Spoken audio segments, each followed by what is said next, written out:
내 소리로 듣지 아니하고 하늘의 소리로 들을 수 있도록 도와주시옵소서. 부족한 자의 목소리 하나님께 빌려드릴 수 있도록 도와주시옵고, 우리 심령 가운데 이 진리의 말씀이 깊이 뿌리 박을 수 있는 귀한 시간 될 수 있도록 도와주시옵소서. 말씀의 지혜와 능력이 넘치도록 주께서 함께하여 주시옵소서. 예수님 이름으로 기도드렸사옵나이다. 아멘. 오늘 본문을 보면은 6월절 엿새 전에 나사로의 집에서 일어난 사건에 대해서 말씀하고 있습니다. 6월절 엿새 전이라 그러면은 예수께서 십자가에 달리시기 한 일주일 전 정도로 우리가 이해하면 될 것 같고요. 베다니 나사로의 집은 예루살렘으로 들어가는 그 길목에 꼭 거칠 수밖에 없는 그러한 위치에 있었습니다. 그러니까 이 본문은 이제 고난주일이 가까이 오고 있습니다만, 예루살렘으로 들어가시기 바로 직전에 있었던 사건이죠.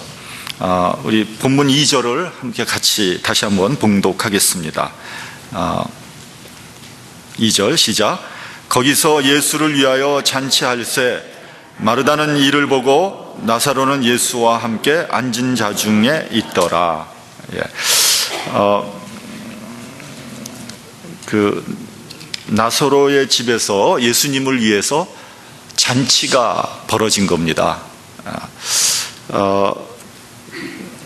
그 예수님이 나사로의 집을 신방할 때는 항상 상당히 융숭한 대접을 받으셨습니다. 그런데 오늘 본문은 특별히 잔치가 벌어졌다고 그렇게 말씀하고 있는 데는 그만한 이유가 있죠. 요한복음 11장을 보면은 예수님께서 죽었던 나사로를 살리셨습니다. 그렇죠? 그래서 그 나사로가 죽었다가 살아난 것이 너무 감사해서 예수님을 모시고 잔치를 벌린 거죠. 성경을 보면 예수님께서 이렇게 잔치에 참여하시는 그런 장면들이 여러 장면이 나옵니다. 그런데 대부분 그냥 남의 잔치에 이렇게 끼어서 이렇게 그 잔치에서 드시고 하는 것을 우리가 볼 수 있죠. 그런데 그 잔치의 주빈으로 예수님이 이렇게 나타난 것은 아마 제가 알기로는 본문이 유일하지 않나 생각을 합니다. 사실 예수님은 많은 사람들을 도와줬죠. 병도 고쳐주시고 귀신 내쫓아주시고 또 하나님의 말씀도 가르쳐 주셨습니다. 요즘 같으면 아마 예수님은 최고의 대우를 받으셨을 거예요. 가는 곳마다 예수님을 위해서 잔치를 베풀었을 겁니다. 거기다가 더해서 예수님께 두둑한 헌금도 아마 냈을 겁니다.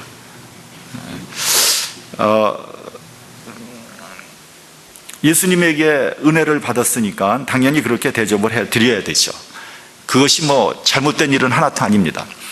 한국의 대형교회에서 신방 목사를 하면은 한 1년 정도 하면은 아주 좋은 집을 한 채 살 수 있다고 하더라고요.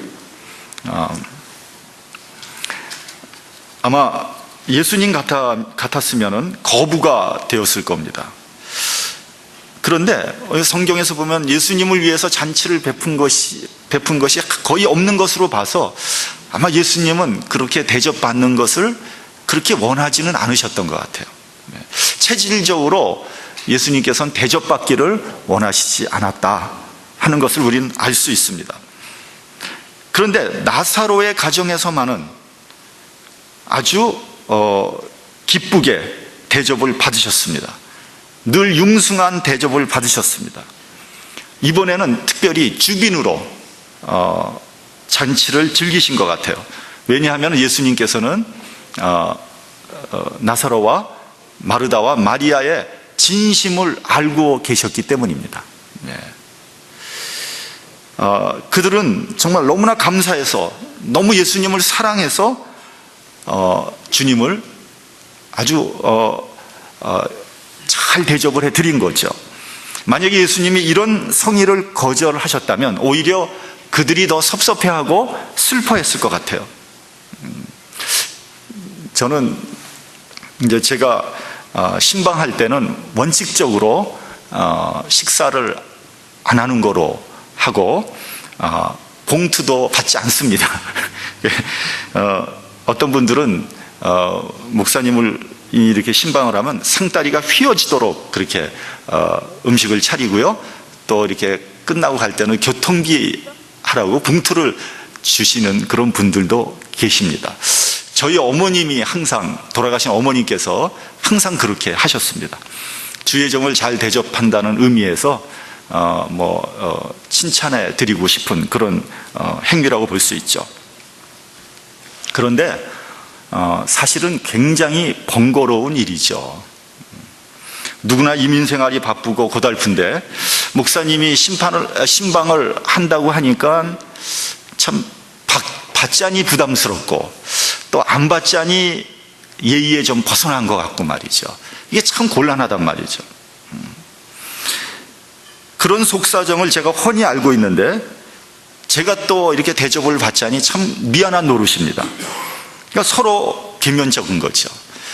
또 봉투를 내미는 쪽이나 또 그것을 받는 쪽이나 아주 참 그 입장이 요즘에 많이 쓰는 그 뻘쭘하다는 말이죠. 다 그렇습니다. 하여튼 받기도 그렇고 받지 않는 것도 이상하고 하여간 양쪽이 다 곤란합니다. 그래서 제가 목회를 처음 시작할 때는 하여간 이건 원칙이다, 내 이 목회 철학이다, 신방할 땐 밥 안 먹고 봉투 안 받는 것이다. 그런데요, 요즘에 좀 바뀌었어요. 좀 바뀌었어요. 제가 목회를 한 10년 이상 하다 보니까 상황이 다르다는 걸 알았어요. 이런 상황도 있고 저런 상황도 있다는 것을 알게 됐습니다. 그래서 조금 더 노련해졌습니다. 대접받아야 할 상황이 있더라고요. 네. 그리고 또 봉투도 받아야 될 상황이 있더라고요. 제가 이제 전에 신방할 때요, 어떤 분한테 신방하는데 식사 준비하지 마십시오 그랬더니 그분이 뭐라 그러시냐면, 그러려면 우리 집에 오지 마십시오. 네. 우리가 반찬은 없지만 그냥 목사님과 함께 식사하고 싶습니다. 그런 경우 어떻게 해야 되냐고요. 네? 그래도 거절하면은 그거는 그분의 그 성의를 무시하는 거잖아요. 네. 또 이미 돌아가신 권사님인데요, 제가 이제 신방을 하면 꼭 100불짜리를 이렇게 봉투에 넣어서 저를 주시는 거예요. 제가 거절하면요 굉장히 속상해 하실 것 같아요. 내가 드리는 거를 기분 나빠하나? 내가 노인이라고 날 무시하나? 그런 분위기예요. 그래도 제가 이거 제 목회 철학입니다 하고 그렇게 막 설명해 봐야 이해가 될 것 같지도 않고요. 아들 같은 나이의 목사가 그 정성을 받아들이고 제가 간절히 기도해 드리는 게 차라리 그분한테 더 낫겠다, 그런 생각을 했습니다. 근데 그런 예외적인 경우를 빼놓고는 대부분 신방 감사 헌금을 하면은 다음 돌아오는 주일날 직접 내십시오, 그렇게 제가 말씀을 드립니다. 제가 거절하는 이유는 제가 돈을 싫어해서가 아니라 이미 말씀드린 대로 이민 생활이 너무 고달프다는 걸 제가 너무나 잘 알고 있기 때문입니다.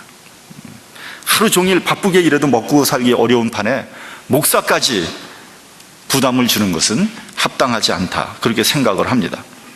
근데 그러다 보니까 또 목사로서 이렇게 좀 성경적인 헌금에 대해서 좀 강조해야 되는데 제가 거의 얘기를 하지 않고 있는 것 같아요.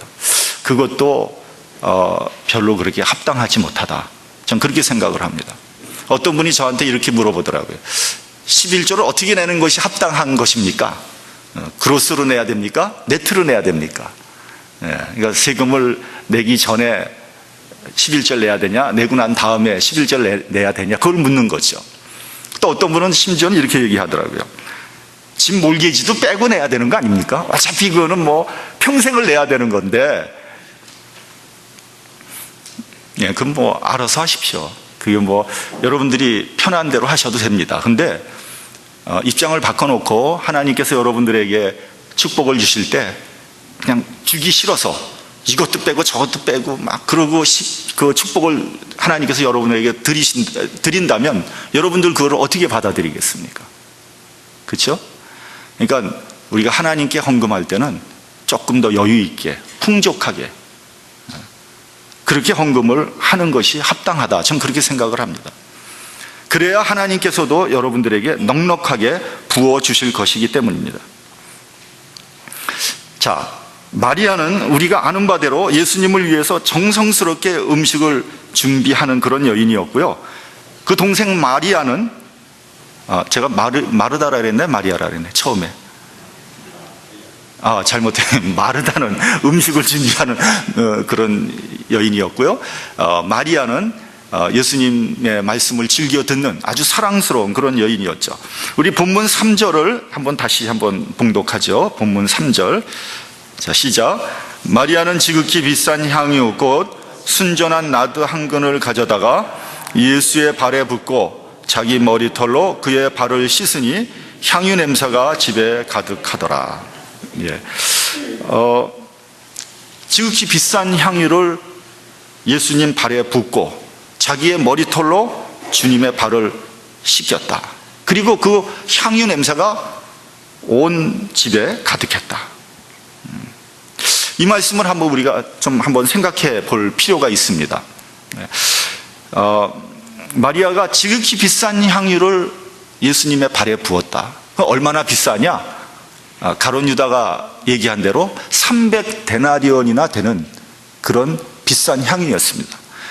한 데나리온이 노동자의 하루 임금이라 그러니까 거의 1년치의 임금에 해당되는 상당한 금액의 그 값이죠. 아마 마리아가 뭐 그때까지 틈틈이 모은 돈으로 마련을 했든가 아니면은 마리아의 어머니가 마리아를 위해서 남겨놓은 유산일 가능성도 있습니다. 어찌됐건 간에 당시 유대 여자들이 결혼할 것을 대비해서 혼수 지참금으로 간직하고 있었던 재산 목록 1호에 해당하는 겁니다. 그것이 맞는다면 마리아가 부은 향유는 그가 가지고 있는 것 중에서 가장 귀한 것을 예수님께 바치는 것이 되는 거죠. 예수님께 가장 귀한 것을 드렸다, 이런 거죠. 두 번째로는 여러분, 이렇게 아무리 비싼 향유라도 향유를 돈으로만 계산할 수 없는 거죠. 만약에 향유만 부었다면 그것이 그렇게 특별하고 그렇게 귀한 일이라고 얘기할 수 없을 겁니다. 마리아는 향유를 예수님 발에 붓고요, 자신의 머리털로 그의 발을 씻겼다는 것이 아주 중요한 겁니다. 지금도 머리카락은 귀합니다.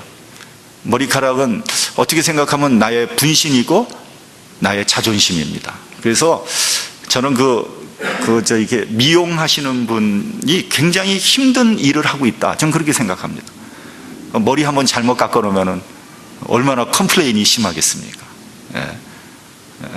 특히 여자들 얼마나 머리에 신경을 써요? 근데 그런 일을 계속 하시는 거 보면 참 용하다, 그런 생각이 듭니다. 과거에 유대 여자들에게 머리카락은 명예와 자존심의 상징이었습니다. 그래서 여성들이 머리를 자르지 않고 길게 길렀습니다. 그 귀한 머리털로 예수님의 발을 씻겨 드렸다는 거죠. 여러분, 그 성경을 보면 아시겠지만 유대 예법을 보면 이제 손님이 오면은 하인이 손과 발을 씻을 물을 갖다 드리죠. 더 귀한 손님이 오면 하인이 직접 그 발을 씻겨 드립니다. 그러므로 예수님의 먼지 묻은 발에 향유를 붓고 머리털로 씻겨 드린다는 것은 자신의 가장 귀한 것을 드리는 것, 그것을 넘어서 여성의 명예와 자존심까지 드리는 겁니다.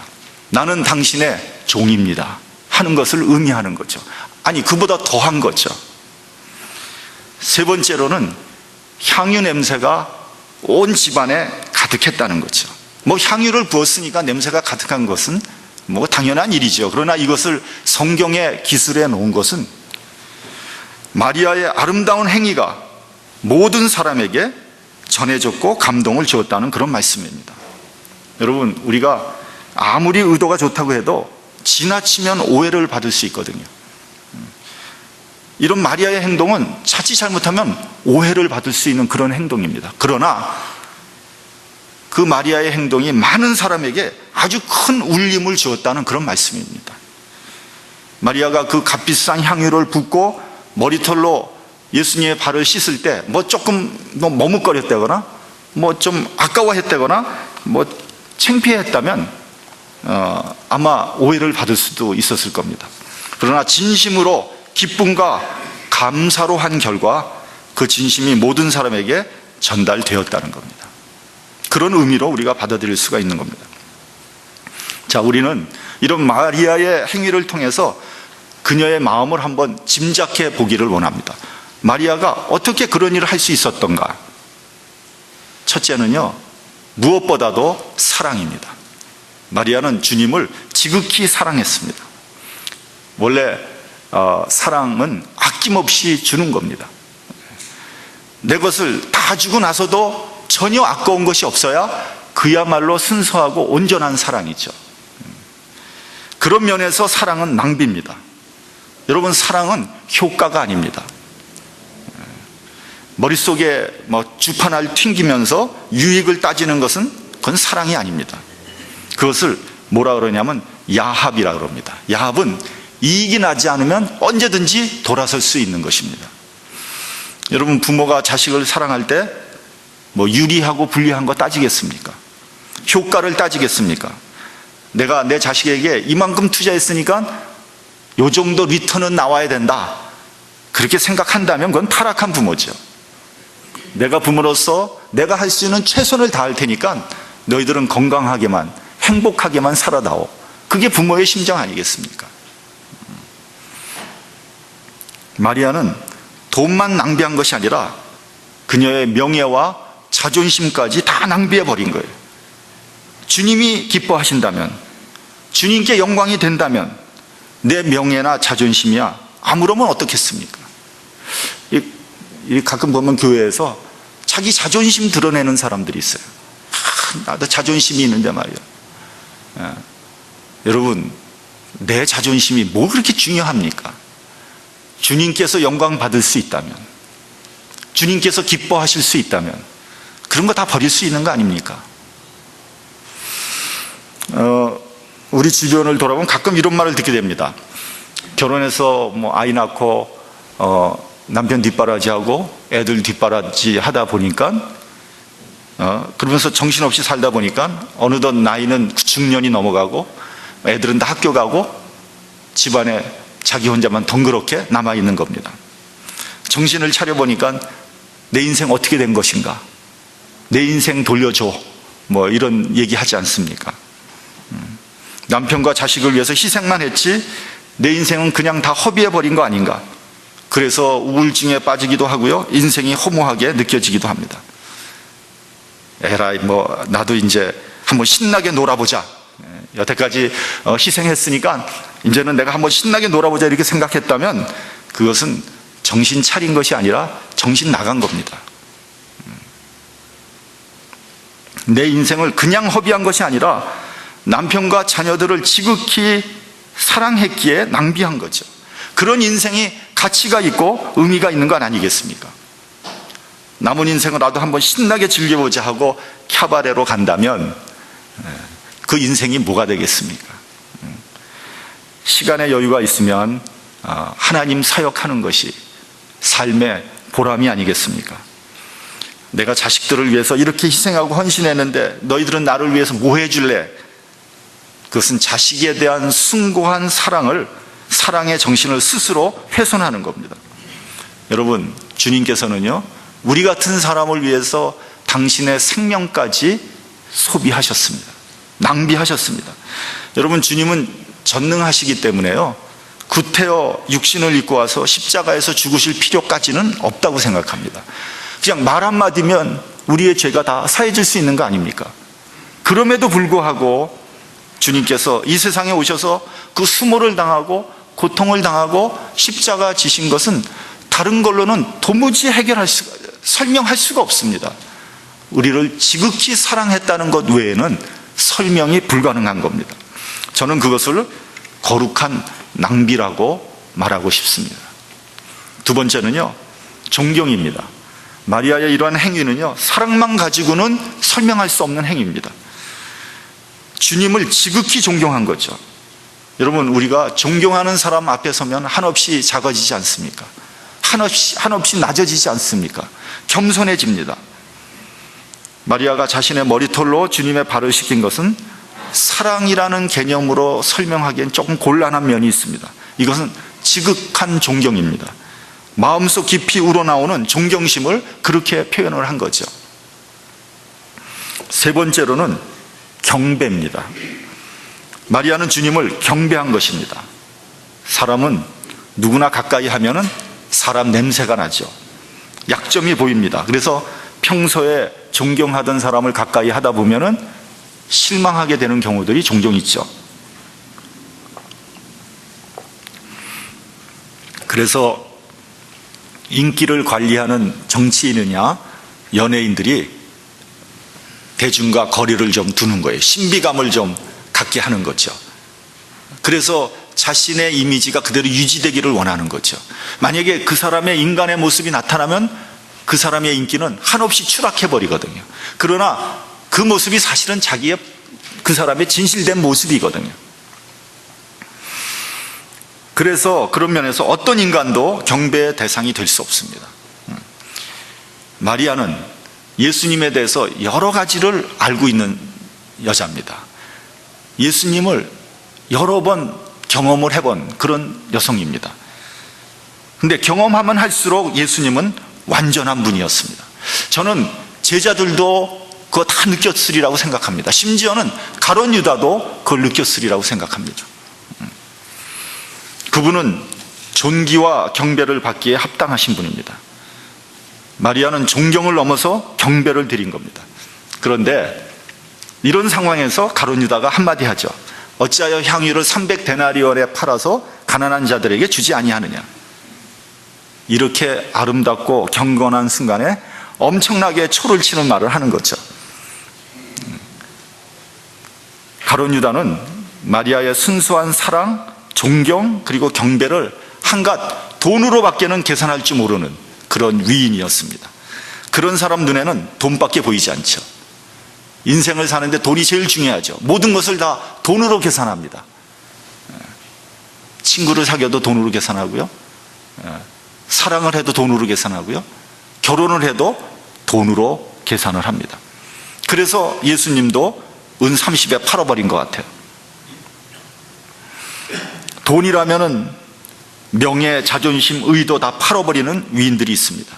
그런 사람들이 가룟 유다와 같은 사람들이에요. 성경은 말씀합니다. 가룟 유다는 가난한 사람을 생각한 것이 아니라 도적이었다는 겁니다. 심지어는 예수님과 제자들과 그 공동생활을 할 때 가룟 유다가 회계를 맡았는데 그 돈까지 가룟 유다가 훔쳤다고 이렇게 되어 있습니다. 또 한 가지 우리가 유념해야 될 것은 뭐냐면요, 아무리 좋은 일을 해도, 아무리 옳은 일을 해도 반대하는 사람이 있다는 겁니다.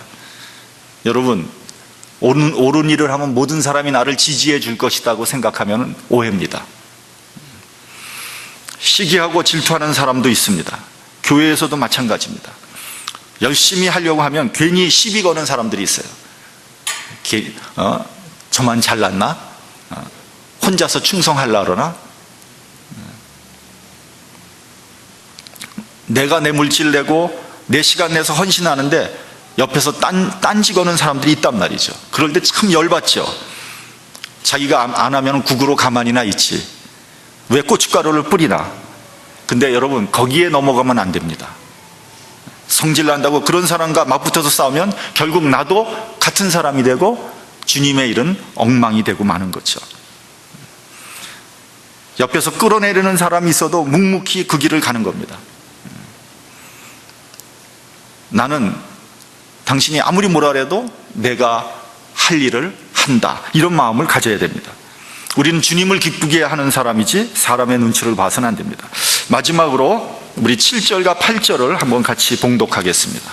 7절 8절. 자, 시작. 예수께서 가라사대 저를 가만두어 나의 장사할 날을 위하여 일을 두게 하라. 가난한 자들은 항상 너희와 함께 있거니와 나는 항상 있지 아니하니라 하시니라. 마리아의 헌신이 예수님의 장례를 준비하는 일을 한 것입니다. 마리아가 미리 알고 한 것은 아닙니다. 어떤 목적을 가지고 한 일도 아닙니다. 다만 주님을 너무 사랑해서 순수하게 헌신했는데 예수님의 장례를 예비하는 영광스러운 일을 하게 된 거죠.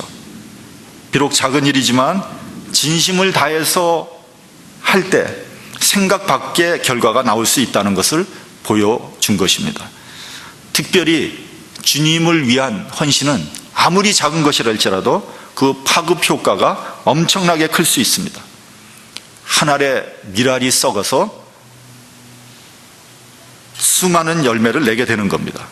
100배, 60배, 30배의 열매가 나오는 거죠. 또 8절을 보면 가난한 자들은 항상 너희와 함께 있지만 나는 항상 있지 않는다. 이 말씀은 무슨 말이냐면 모든 것이 다 때가 있다는 말씀입니다. 300데나리온에 팔아서 가난한 사람을 도울 수도 있습니다. 그것이 더 효과적인 일이 될 수도 있습니다. 아마 예수님도 평상시 같으면 그렇게 하라고 하셨을 겁니다. 그러나 지금은 비상한 때라는 겁니다. 주님께서 십자가 지실 날이 일주일 정도밖에 남아있지 않았습니다. 주님을 위해 헌신할 수 있는 기회가 더 이상 없습니다. 여러분, 가난한 사람들은 늘 있습니다. 그러나 주님과의 관계가 이번이 아니면 더 이상 기회가 없다는 겁니다. 그러므로 기회가 있을 때 주의 은혜를 전해야 됩니다. 이번 기회를 놓치면 영영 후회할 수도 있게 된다는 거죠. 얼마 전에 제가 북한과 탈북자를 위한 주불리 기도회라는 것을 한다고 꼭 좀 참석해달라고 느낌표를 2번씩이나 찍으면서 부탁을 했죠. 그런데 그 모임에 참석한 분들의 숫자는 실망할 정도로 적었습니다. 여러분, 저는 그렇게 생각합니다. 북한 선교나 탈북자 선교는 다 때가 있는 겁니다. 저는 지금부터 준비해도 상당히 늦다고 생각을 합니다. 머뭇거리다 보면요, 때를 놓치게 됩니다. 여러분, 북한이란 체제가 결코 호락호락한 체제가 아닙니다. 지금부터 훈련하고 우리가 준비하지 않으면요, 북한이 열렸을 때 제 생각으로는 그렇게 많이 남지 않은 것 같아요. 북한이 열렸을 때 선교한다고 들어갔다는 백전백패합니다. 북한 사람들 수십 년을 공산주의로 다져진 사람입니다. 섣불리 들어갔다가는 뼈도 못 추립니다. 우리가 정말 많이 준비하고 기도해야 되는 그것이 북한 선교입니다. 처음 북한이 열렸을 때 전문가들이 그러더라고요. 처음 10년이 너무너무 중요하다는 거예요. 북한이 열렸습니다. 우리 당회합시다. 어떻게 선교할게요? 이렇게 선교하고 저렇게 선교. 그러는 동안에요, 신천지, 여호와의 증 다 들어간다는 거예요. 그 사람들에게는 지금 먹을 거 주고 입을 거 주면은 다 쫓아오는 그런 사람들입니다. 지금 굶어 죽어가고 있습니다.